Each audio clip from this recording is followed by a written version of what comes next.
ओम नमः शिवाय। दोस्तों, आज सुनाऊंगी भगवान शिव की कुछ अनकही कहानियाँ। यह बात ध्यान रखने की है कि वेद कहते हैं ईश्वर अजन्मा है।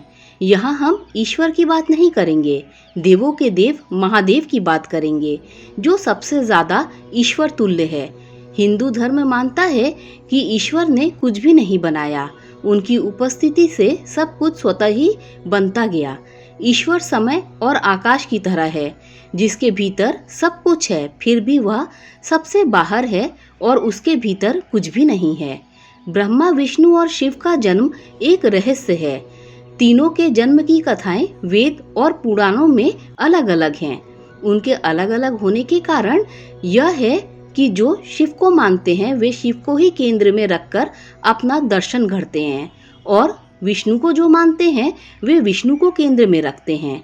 लेकिन सभी पुराण इस बात पर तो सहमत है कि शिव ने ब्रह्मा के पुत्र दक्ष की पुत्री सती और विष्णु ने ब्रह्मा के पुत्र भृगु की पुत्री लक्ष्मी से विवाह किया था। ऐसे में सभी तरह की अलंकारिक और श्रृंगारिक कथाओं के रहस्य को समझना जरूरी है। भगवान शिव का जन्म कैसे हुआ? अलग अलग पुराणों में भगवान शिव और विष्णु के जन्म के विषय की कई कथाएं प्रचलित हैं। शिव पुराण के अनुसार भगवान शिव को स्वयंभू माना गया है, जबकि विष्णु पुराण के अनुसार भगवान विष्णु स्वयंभू है। शिव पुराण के अनुसार एक बार जब भगवान शिव अपने टखने पर अमृत मल रहे थे, तब उससे भगवान विष्णु पैदा हुए। जबकि विष्णु पुराण के अनुसार ब्रह्मा भगवान विष्णु की नाभि कमल से पैदा हुए, जबकि शिव भगवान विष्णु के माथे के तेज से उत्पन्न बताए गए हैं। विष्णु पुराण के अनुसार माथे के तेज से उत्पन्न होने के कारण ही शिव हमेशा योग मुद्रा में रहते हैं। शिव के जन्म की कहानी हर कोई जानना चाहता है। श्रीमद् भागवत के अनुसार एक बार जब भगवान विष्णु और ब्रह्मा अहंकार से अभिभूत हो स्वयं को श्रेष्ठ बताते हुए लड़ रहे थे, तब एक जलते हुए खंबे जिसका कोई भी और छोर भगवान ब्रह्मा या विष्णु नहीं समझ पाए से भगवान शिव प्रकट हुए।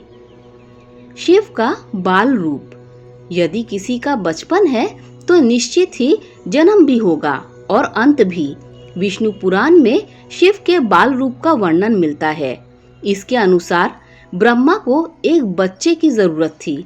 उन्होंने इसके लिए तपस्या की। तब अचानक उनकी गोद में रोते हुए बालक शिव प्रकट हुए।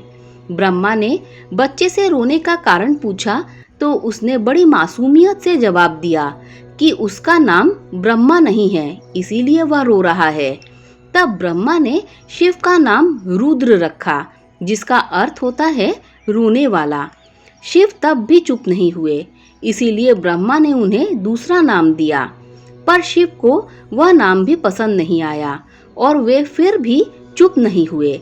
इस तरह शिव को चुप कराने के लिए ब्रह्मा ने 8 नाम दिए और शिव 8 नामों रुद्र, शर्व, भाव, उग्र, भीम, पशुपति, ईशान और महादेव के नाम से जाने गए। शिव पुराण के अनुसार ये नाम पृथ्वी पर लिखे गए थे। ऐसे प्रकट हुए शिव जी। शिव जी के इस प्रकार ब्रह्मापुत्र के रूप में जन्म लेने के पीछे भी विष्णु पुराण की एक पौराणिक कथा है। इसके अनुसार जब धरती, आकाश, पाताल समेत पूरा ब्रह्मांड जलमग्न था, तब ब्रह्मा, विष्णु और महेश के सिवा कोई भी देव या प्राणी नहीं था। तब केवल विष्णु ही जल सतह पर अपने शेष नाग पर लेटे नजर आ रहे थे। तब उनकी नाभि कमल से ब्रह्मा जी प्रकट हुए। ब्रह्मा विष्णु जब सृष्टि के संबंध में बातें कर रहे थे तो शिव जी प्रकट हुए। ब्रह्मा ने उन्हें पहचानने से इनकार कर दिया। तब शिव के रूठ जाने के भय से भगवान विष्णु ने दिव्य दृष्टि प्रदान कर ब्रह्मा को शिव की याद दिलाई। ब्रह्मा को अपनी गलती का एहसास और शिव से क्षमा मांगते हुए उन्होंने उनसे अपने पुत्र के रूप में पैदा होने का आशीर्वाद मांगा। शिव ने ब्रह्मा की प्रार्थना स्वीकार करते हुए उन्हें यह आशीर्वाद प्रदान किया। कालांतर में विष्णु के कान के मैल से पैदा हुए मधुकैटभ राक्षसों के वध के बाद जब ब्रह्मा ने सृष्टि की रचना शुरू की तो उन्हें एक बच्चे की जरूरत पड़ी। तब उन्हें भगवान शिव का आशीर्वाद ध्यान आया। अतः ब्रह्मा ने तपस्या की और बालक शिव के रूप में उनकी गोद में प्रकट हुए। शिव जी का पहला अवतार कौन है?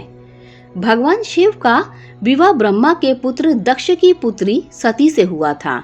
एक बार दक्ष ने एक विशाल यज्ञ का आयोजन किया, लेकिन उन्होंने शिव व सती को निमंत्रित नहीं किया। भगवान शिव के मना करने के बाद भी सती इस यज्ञ में आई और जब उन्होंने यज्ञ में अपने पति शिव का अपमान होते हुए देखा तो यज्ञ वेदी में कूदकर उन्होंने अपनी देह का त्याग कर दिया। जब भगवान शिव को यह ज्ञात हुआ तो उन्होंने क्रोध में अपने सिर से एक जटा उखाड़ी और उसे रोष पूर्वक पर्वत के ऊपर पटक दिया। इस जटा से महाभयंकर वीरभद्र प्रकट हुए। शिव के इस अवतार ने दक्ष के यज्ञ का विध्वंस कर दिया और दक्ष का सिर काटकर उसे मृत्यु दंड दिया। बाद में देवताओं के अनुरोध करने पर भगवान शिव ने दक्ष के सिर पर बकरे का मुंह लगाकर उन्हें पुनः जीवित कर दिया।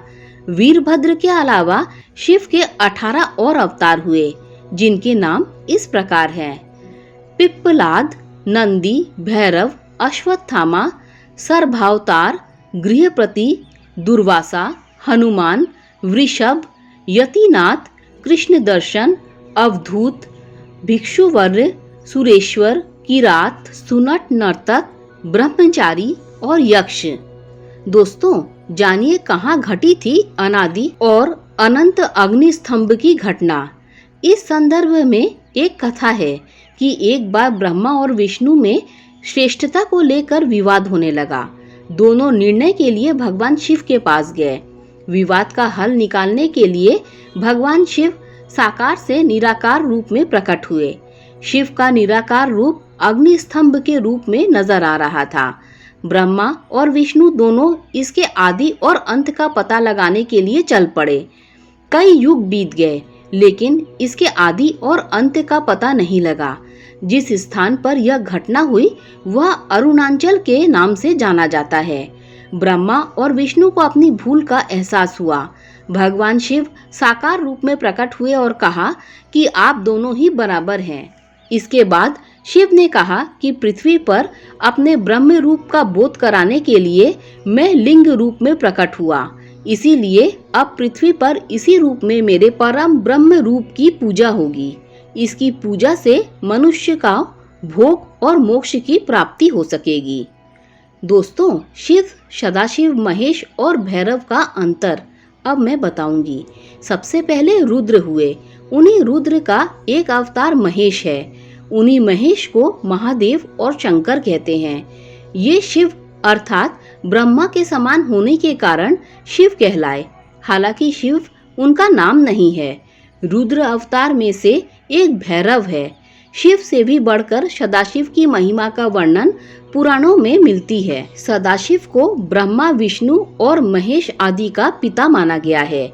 सदाशिव की शक्ति को प्रधान प्रकृति बताया गया है, जो बाद में अम्बा नाम से प्रसिद्ध हुई। वह शक्ति अंबिका कही गई। उसको प्रकृति, सर्वेश्वरी, त्रिदेव जननी, नित्या और मूल कारण भी कहते हैं। सदाशिव द्वारा प्रकट की गई उस शक्ति की 8 भुजाएं हैं। पराशक्ति, जगत जननी, वह देवी नाना प्रकार की गतियों से संपन्न है और अनेक प्रकार के अस्त्र शक्ति धारण करती है। पहले शिव थे रुद्र। वैदिक काल के रुद्र और उनके अन्य स्वरूप तथा जीवन दर्शन को पुराणों में विस्तार मिला। वेद उन्हें रुद्र कहते हैं, पुराण उन्हें शंकर और महेश कहते हैं। वराह काल के पूर्व के कालों में वे शिव थे। उन कालों में शिव की गाथा अलग है। देवों के देव महादेव। देवताओं की दैत्यों से प्रतिस्पर्धा चलती रहती थी। ऐसे में जब भी देवताओं पर घोर संकट आता था तो वे सभी देवादिदेव महादेव के पास जाते थे। दैत्यों, राक्षसों सहित देवताओं ने भी शिव को कई बार चुनौती दी, लेकिन वह सभी परास्त होकर शिव के समक्ष झुक गए। इसीलिए शिव हैं देवों के देव महादेव। वे दैत्यों, दानवों और भूत के भी प्रिय भगवान हैं। शिव के धर्म और ज्ञान का प्रचार। संपूर्ण धरती पर शिव का ही धर्म प्रचलित है। आदिदेव शिव और गुरु दत्तात्रेय को धर्म और योग का जनक माना गया है। शिव के 7 शिष्यों ने ही शिव के ज्ञान और धर्म को संपूर्ण धरती पर प्रचारित किया। कहते हैं कि शिव ने ज्ञान योग की पहली शिक्षा अपनी पत्नी पार्वती को दी थी। दूसरी शिक्षा जो योग की थी उन्होंने केदारनाथ में कांति सरोवर के तट पर अपने पहले 7 शिष्यों को दी थी। उन्हें ही सप्तऋषि कहा गया, जिन्होंने योग के अलग अलग आयाम बताए और ये भी सभी आयाम योग के 7 मूल स्वरूप हो गए। आज भी योग के ये 7 विशिष्ट स्वरूप मौजूद हैं। इन सप्त ऋषियों को विश्व की अलग अलग दिशाओं में भेजा गया, जिससे वे योग के अपने ज्ञान को लोगों तक पहुंचा सके। कहते हैं कि एक को मध्य एशिया, एक को मध्य पूर्व एशिया व उत्तरी अफ्रीका, एक को दक्षिण अमेरिका, एक को हिमालय के निचले क्षेत्र में, एक ऋषि को पूर्व एशिया, एक को दक्षिण में भारतीय उपमहाद्वीप में भेजा गया और एक आदि योगी के साथ वहीं रह गया। अगर उन इलाकों की संस्कृतियों पर गौर किया जाए तो आज भी इन ऋषियों के योगदान के चिन्ह वहां दिखाई दे जाएंगे। शिव ने बसाई थी यह धरती। आज से 15 से 20 हजार वर्ष पूर्व वराह काल की शुरुआत में जब देवी देवताओं ने धरती पर कदम रखे थे, तब उस काल में धरती हिम युग की चपेट में थी। इस दौरान भगवान शंकर ने धरती के केंद्र कैलाश को अपना निवास स्थान बनाया। विष्णु ने समुद्र को और ब्रह्मा ने नदी के किनारे को अपना स्थान बनाया था। पुराण कहते हैं कि जहाँ पर शिव विराजमान है, उस पर्वत के ठीक नीचे पाताल लोक है, जो भगवान विष्णु का स्थान है। शिव के आसन के ऊपर वायुमंडल के पार क्रमशः स्वर्गलोक, इन तीनों से ब्रह्मा जी का स्थान है। वैज्ञानिकों के अनुसार कुछ भी नहीं था। धरती की सबसे प्राचीन भूमि है और पुरातन काल में इसके चारों ओर समुद्र हुआ करता था। फिर जब समुद्र हटा तो अन्य धरती का प्रकटन हुआ और इस तरह धीरे धीरे जीवन भी फैलता गया। सर्वप्रथम शिव ने ही धरती पर जीवन के प्रचार प्रसार का प्रयास किया, इसीलिए उन्हें आदिदेव भी कहा जाता है। आदि का अर्थ प्रारंभ। शिव को आदिनाथ भी कहा जाता है। आदिनाथ होने के कारण उनका एक नाम आदिश भी है। इस आदिश शब्द से आदेश शब्द बना। नाथ साधु जब एक दूसरे से मिलते हैं तो कहते हैं आदेश।